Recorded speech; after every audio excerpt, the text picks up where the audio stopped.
Pembangunan jalan di wilayah timur Lombok Utara masih dinilai sangat minim oleh beberapa kalangan di Lombok Utara. Padahal wilayah timur Lombok Utara seperti Bayan dan Kayangan merupakan daerah yang sangat luas, yang sangat membutuhkan akses jalan yang memadai karena sebagian besar warga di tempat tersebut berprofesi sebagai petani kebun dan peternak. Hal itu dikatakan oleh Mariadi, Wakil Ketua DPRD Kabupaten Lombok Utara, di mana menurutnya perimbangan anggaran pembuatan jalan maupun perbaikan antara wilayah barat dan timur masih terlihat timpang, sehingga banyak dari masyarakat Bayan dan sekitarnya menitipkan keluh kesahnya kepadanya untuk disampaikan kepada eksekutif. Karena dengan akses jalan yang tidak baik, maka akan sangat berpengaruh terhadap harga hasil bumi warga, karena akan dikenakan oleh biaya transportasi dan biaya angkut yang sangat tinggi. Untuk itu ia berharap untuk tahun 2023 ini, perimbangan antara pembangunan jalan di wilayah timur Lombok Utara setara dengan wilayah barat dengan perbandingan ideal 1:5. Kaitannya dengan infrastruktur jalan ini harus benar-benar prospektif. Prospektif itu artinya harus benar-benar kita arahkan ke jalan yang memiliki efek untuk pertumbuhan ekonomi. Nah, kemudian yang kedua, asas keseimbangan. Jadi kalau kita lihat wilayah barat, tengah, timur, wilayah timur, Bayan dan sekitarnya ini ada luas jalan yang terbanyak.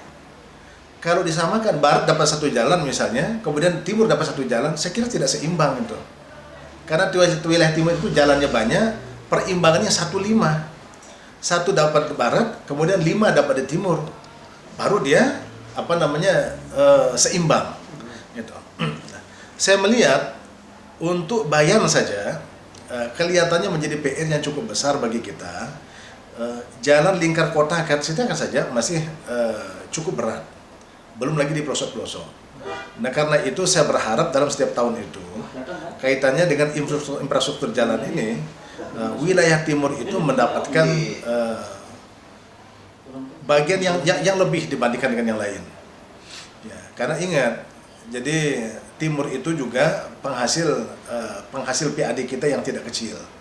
Gitu. Karena itu sekali lagi infrastruktur jalan ini tetap menurut saya adalah prioritas yang harus terus kita tuntaskan dari tahun ke tahun, supaya kemudahan masyarakat di dalam rangka menikmati hasil pertanian, perkebunan dalam arti luas itu benar-benar bisa mereka rasakan. Secara spesifik agak banyak. Kemudian lingkar kota, kemudian di Senaru, Sukadana dan sekitarnya, ini harus benar-benar menjadi prioritas dalam setiap tahun yang harus dituntaskan oleh masyarakat. Kepala Bidang Bina Marga Dinas PUPR KLU Bambang Gunawan beberapa waktu lalu mengatakan, pihaknya turun melakukan inventarisir. Perbaikan belum bisa dilakukan mengingat anggaran di dokumen pelaksanaan anggaran atau DPA yang tersedia hanya Rp170 juta. Anggaran itu diperuntukkan bagi penanganan penguatan badan jalan dan berlubang di seluruh KLU. Ia mencontohkan seperti jalan yang ambles di Kecamatan Bayan beberapa waktu lalu. Setelah rapat TAPD, diputuskan anggaran untuk perbaikan akan dianggarkan di APBD Perubahan 2022. Sebab pihaknya tidak bisa menggunakan anggaran BTT untuk perbaikannya. Begitu juga jalan rusak lainnya di KLU, seperti jalan di Dusun Tuti dan Dusun Tanak Sanggar, Kecamatan Tanjung. Dari Lombok Utara, Syananda Utama mengabarkan.